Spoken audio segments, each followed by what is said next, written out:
छतिया निकट में मर्मन्तुद दुर्घटना घटी। जाजपुर छतिया निकट में बोमा विस्फोरण बाइक रे बोमा नहीं जाउथबा बेले बोमा फुटिबारु दुई बाइक आरोही मृत्यु घटी सूचना सामना को आसुछि। ये बोमा फुटिबारु दुई बाइक आरोही मृत्यु खबर आसुछि। जाजपुर छतिया निकट में बोमा विस्फोरण बोमा फुटिबारु दुई बाइक आरोही मृत्यु घटी। जाजपुर छतिया निकट में बाइक रे बोमा नहीं जाउथबा बेले बोमा फुटिबारु बाइक आरोही प्राण हराइछन्ति। दुई जनक मृत्यु घटी ए घटना रे एवं बोमा विस्फोरण जोगु जहा मृत्यु घटिथिबा कथा सूचना सामना को आसुछि। बाइक रे बोमा नहीं जाउथबा बेले बोमा फुटिबारु दुई बाइक आरोही मृत्यु घटी।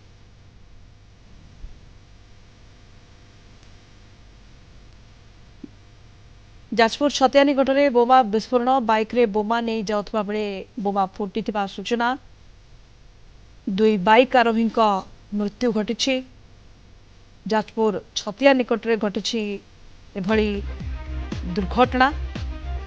बाइक रे दुई जन बोमा नहीं जाउथबा समय बोमा फुटिबारु बाइक आरोही मृत्यु घटिथिबा सूचना सामना को आसुछि।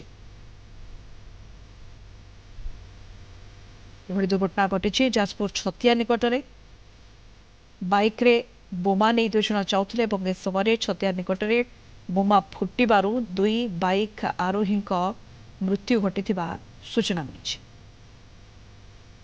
अधिक सूचना पाई जोनल हेड विभूति साहू वर्तमान जोड़ी होइछन्ति फोन लाइन रे।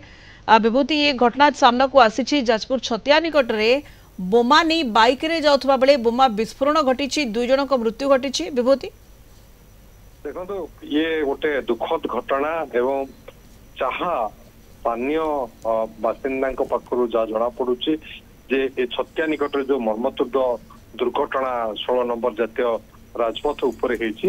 गोटे बाइक रे 3 जन युवक जाउथिले एवं से 3 जन युवक तांको बाइक डिक्की रे हो बा तांको पाखरे हो बोमा रखिथिले। जो बोमा विस्फोरण हेची एवं बोमा विस्फोरण हेबा परे 2 जन घटनास्थल रे मृत्यु वरण करछन्ति 2 जन युवक एवं सेमानक शरीर अधिकांश अंग क्षत विक्षत हेकी पूरा मुंडगंडी अलगा हो जाइछि।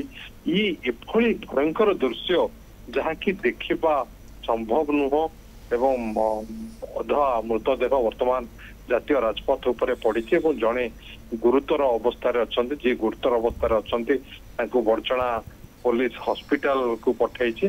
तो इतने जघन्य कांड किभली घटिला जहाँकि से जो खरा होउची ग्रीष्म प्रवाह होउची एते ग्रीष्म प्रवाह से बोमा कहीं नहीं जाऊले एवं बोमा जदि किसी नहीं कि जाऊले कोटिकी जाऊले एवं आहुरी बड़ कथा होउची ए 3 जन युवक मद काउंटर को जाऊले मद्यपान करबा पई मद काउंटर को जाऊले बोमा नहीं माने कुआडे जाऊले जेमति विभूति आपण कहले एभली भाबरे विभत्स सेठे दृश्य एवं मृत शरीर खंड विखंडित हो जाइछि। 2 जनक मृत्यु घटिछि आ जने गुरुतर होइछन्ति 3 जन युवक बोमा नहीं जाऊले परिचय समानकर मिली पारिछि। विभूति देखो जहाँ पुलिस संदेह करुच्ची स्थानीय अंचल आलोचना होउची से आखपाख अंचल जाजपुर जिलार बा छतिया टांगी कटक जिलार टांगी यही सीमांत अंचल लोक बा युवक होते एवं बयस पाखापाखि 35 रु 45 वर्ष भितर हम बोली अनुमान करा जाउची। जो गोटे बाइक रे 3 जन जाउतले एवं जो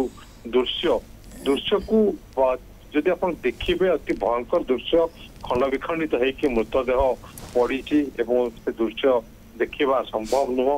3 जन युवक 3 जन भितर जड़े गुरुतर अच्छा अन्य 2 जन घटनास्थल में मृत्यु होती एवं जाजपुर पुलिस बर्चना पुलिस वर्तमान यार तदंत करुच्ची किभली ये घटना घटिला एवं बोमा नहीं से कुआडे जाउथिले से कौन से अपराध घटाइबा जाउथिले एवं जितेबाला अस्त ग्रीष्म प्रवाह होउची सेही समय ग्रीष्म प्रवाह जो बोमा विस्फोरण होती बा तांको हाथरू जदि हाथ धरी था हाथरू खसी पड़ी थाए किंबा बाइक डिक्की रखी था गरम जो डिक्की ब्रस्ट कर बोमा एवं जो थे कि ठंड विखंडित हो जाती एभली अनेक चर्चा होउछि तेबे पुलिस तार तदंत करूछि पुलिस तदंत पर स्पष्ट हबो किंतु एहा स्पष्ट एहा दुर्घटना नुह अन्य कोनोसी गाड़ी सहित ए गाड़ी रो माड़ हेई नै तेणु पुलिस जाजपुर पुलिस इति तदंत सठिक दिगरे नेबा दरकार एवं जदि